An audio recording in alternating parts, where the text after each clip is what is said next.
Having a bank account is a pretty fundamental part of doing anything with money these days.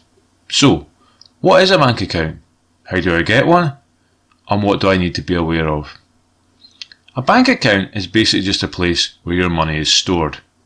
Of course, you could just store your money under your mattress, but that's not very safe, and also, you can't really then easily buy stuff online if you just have cash. A bank account therefore allows you to store your money in a safe place, but also to get access to that money easily when you're out and about or you want to buy stuff online.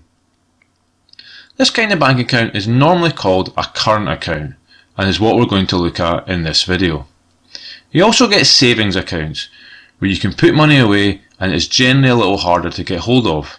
However, that's a topic for a different video. So, back to current accounts, and the first question is, how do you get one? Well, first of all, you have to pick the bank you want to use. In the UK, there are lots of different banks, such as Lloyds, Barclays, TSB, First Direct, HSBC, etc. The list goes on. Picking the best bank for you will depend on a few things, such as, is there a branch locally? Do they offer the sort of services you are looking for?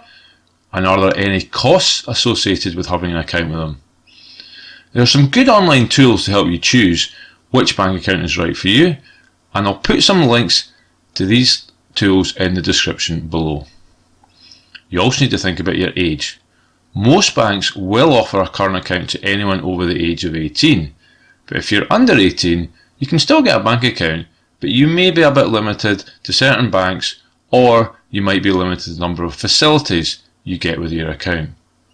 Generally, this splits into two age brackets. If you're 11 to 15, any account you have will have fairly limited features. 16 and over, you'll generally have some more features.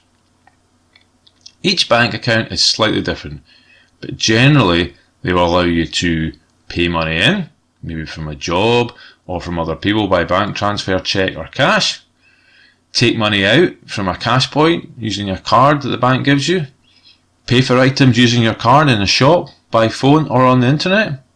The bank will normally have to ask for your parents' permission to give you this sort of card if you're under the age of 16.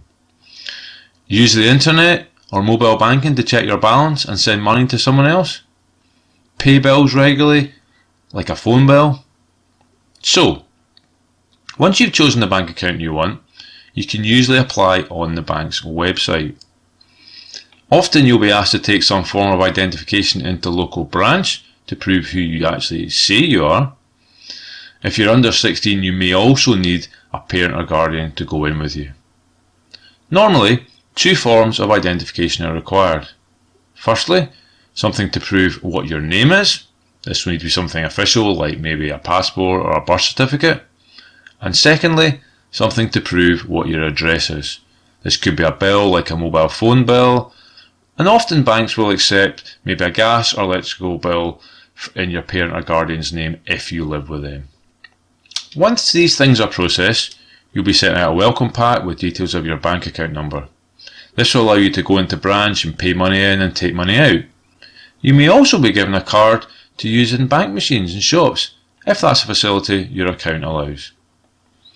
There are many accounts that are free, but some do charge because of extra features they offer. So, make sure you are carefully checking the terms and conditions of the account you're opening to see if there are any charges for it.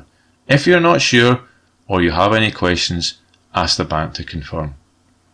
Once this is all complete, you'll have a current account. You can then pay money into it and use it as a safe place to store your cash and get easy access to your money. Depending on the type of account, you may also have a card that will allow you to pay for things in shops and online. Finally, you may decide you don't need an account that will give you easy access to your money, and you'd rather save your money in a bank account for months or years without regularly withdrawing from it. In this case, you may be better off with a savings account, which I touched on briefly at the start. These offer different features than current accounts, and they are better suited to situations where people don't need day-to-day access to their money.